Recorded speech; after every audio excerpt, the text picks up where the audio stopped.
So millions of households will pay more for their gas and electricity bills from January after the energy watchdog unveiled its latest price cap this morning. Martin Lewis is here to break it down for us this morning and to provide his verdict on Jeremy Hunt's autumn statement. Well, Martin. Morning, Martin. I mean, what Good morning to you, depressing breaking news for people this morning. We're inundated with comments, people.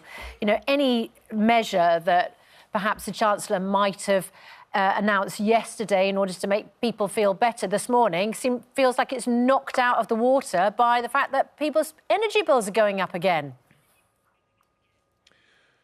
Yeah, exactly. I mean, I was pointing this out during the speech yesterday that the one thing that wasn't being mentioned was the very likely 5% rise in the energy price cap. And let's be very plain. This means in January, homes will pay more for energy than they have ever paid before in any winter. And the reason for that's quite simple. While the cost of energy is cheaper now than it was last January and last October, last year the government stepped in and provided support of £66–67 per household each month during the winter period. This year, they're not doing so. So when you look at the amount that the rate has dropped, but you factor in we haven't got that support and you add it all in, depending whether you adjust seasonally, a typical household will either be paying £30 a month more or £45 a month more than they did last winter. Let me just run. So this is not good news. And if I really wanted to get tough on this, you know, we heard yesterday the whole thing that was going on in the budget was about the 4.6% rate of inflation. That figure, not deliberately, this is how it's calculated, but that figure does not factor in last year's energy support. So what it does, the whole reason it dropped in October was because energy bills had dropped. But energy bills hadn't dropped in practice for the amount people pay, because last October, people were getting £66 support from the government. As that's factored as an income payment, it is not included in the inflation figure. So that is a false inflation figure in practical terms, because all of that drop was not one that people actually felt, because they were paying less last year. So let me just run through what's exactly happening today. Not the best starter.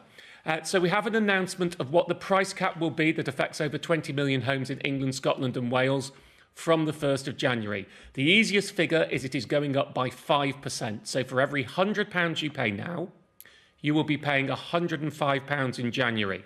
People like to know the exact numbers. It's not the best telly, but let's do it anyway. The standing charges are not changing. This is all about a change to the unit rate.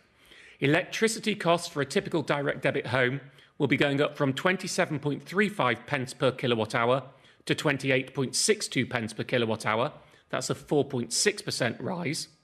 Gas will be going up by more. It will be going up from 6.89 pence per kilowatt hour to 7.42 pence per kilowatt hour.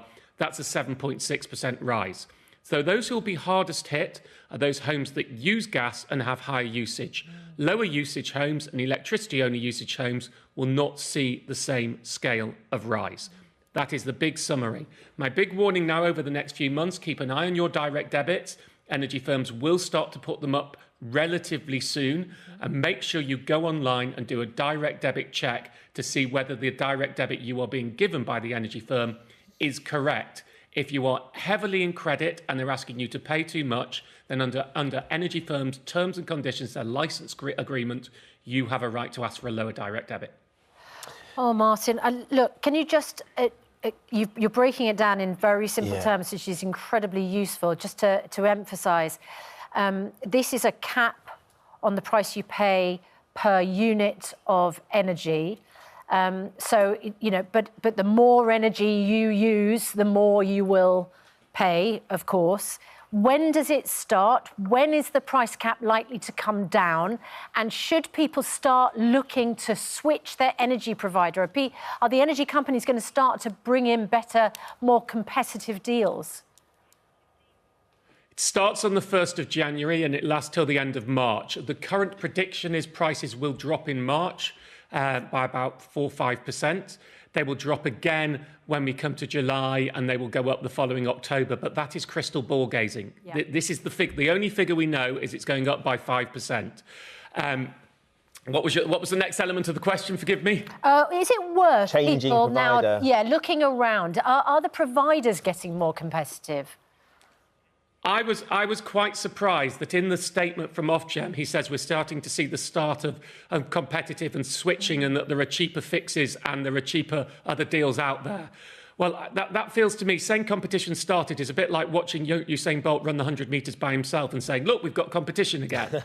I have checked this morning. Right. There is one deal that I would suggest people switch to.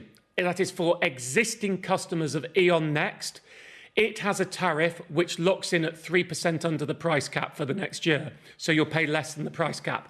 If you're an E.ON Next customer, I would suggest that you switch to that, because that is a good deal compared to what you are paying. Yeah. Of course, non-E.ON Next customers could switch to E.ON Next's standard rate and then switch again to this rate, assuming it's still there by the time you move.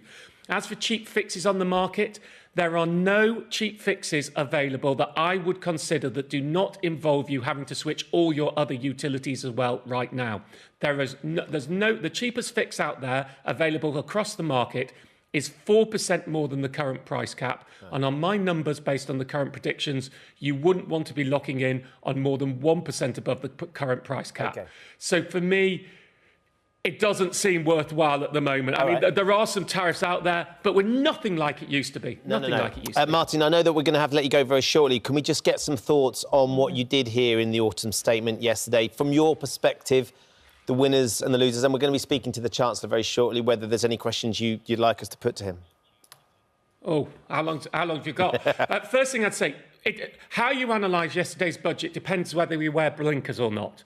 If you've got blinkers that looks at only what happened yesterday, and you say, hey, national insurance is being cut, that's a tax cut, that's good, that's putting money in people's pockets, and pensions and everything's being uprated. If you take those blinkers off, the biggest thing is fiscal drag, which isn't Jeremy Hunt in Rouge. That's the fact that the tax thresholds that we all pay have been frozen, and they're frozen now for a number of years. I mean, we're in the state right now that if the state pension keeps going up as it is now, and they keep freezing the tax thresholds as they promised to do, in 2 years' time, state pensioners would be paying tax on the basic state pension, even if they haven't got any other income. So, I mean, what would I be looking to ask the Chancellor? First of all, I'd be looking to ask him about inflation. Second, I would say, is the reason that you've done the tax cut on the 6th of January, which is Epiphany, rather than the normal 6th of April, so that people will actually see that money into their pay packets then, because you're going to have an election in May?